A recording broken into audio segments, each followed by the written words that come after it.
So a few years back, my friend Nick was approached with an idea. What if there was Dungeons and Dragons for breaking up with someone?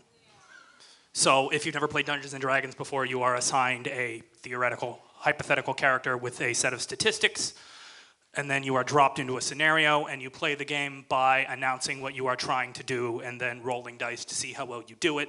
But as opposed to slaying dragons or rescuing princesses, the goal of the game would be to amicably end a relationship. The game was called We Need to Talk. It would eventually work its way. It would eventually work its way into the Philadelphia Fringe Festival in 2015, but like most games, it needed play testing, lots and lots of play testing. So in front of a group of 30 or 40 of our friends, I agreed to play. The scenario that Nick and I agreed upon was that he and I were two young gay lovers in a small town in the Midwest. I worked part-time at my father's junkyard, and he was a line cook, but I wanted to move to the big city and get discovered. And if I was going to do that, then I needed to let go of a relationship that was making me happy enough, but wasn't going to survive the changes that were about to happen in my life.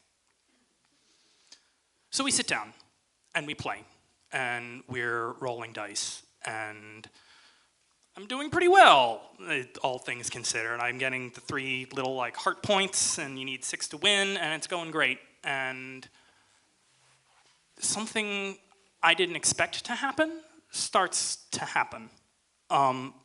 Not terribly long ago, I had just gotten out of a relationship with a woman that I cared about very deeply, and I had found myself on the other side of a conversation much like this one, only she didn't do a very good job. And I guess I didn't realize it, but I found out myself being pretty raw about the whole thing. And I had reached out later, just not trying to mend the relationship, but just like, hey, I need a postmortem. I have some questions that need answering, and gotten nowhere, ghosted. So I'm playing this game, and Nick doesn't know it, but Nick is no longer his character, and I'm no longer my character.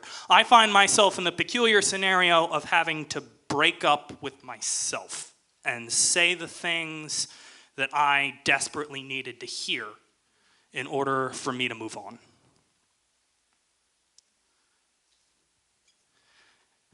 And Nick looks at me and he says, am I just not good enough for you? Is that what this is? And I say, I'm not a robot. I don't have personality parameters that need to be met in order to maximize my happiness quotient. It's more complicated than that. It's really complicated. And even if it weren't more complicated than that, and even if you weren't good enough, that doesn't mean you're not a good person. And it doesn't mean that it's bad. And he says, you're just going to take everything that we have, and you're just going to throw it all away. And I say these things are allowed to just end sometimes. They're allowed to just end. And just because they end, it doesn't mean they didn't have weight. And it doesn't mean that they didn't matter. And it doesn't mean that I have regrets. And it's okay if you're sad, and it's okay if you're frustrated, and it's okay if you're disappointed and hurt. But it's also just allowed to be okay sometimes. Everything is just allowed to be okay. I win the game. Successfully break Nick's heart and presumably pave the way for my character to move to New York, chase my big-time Broadway dreams or whatever. There's a round of applause, obviously. Nick says it's the heaviest the game's ever gotten. It's great. But afterwards, a friend of mine comes up to me and he says, wow, that was really good. How did you get to be so good at breaking up with people? And I shrug and force a smile. And I say, I've had a lot of practice. Thank you.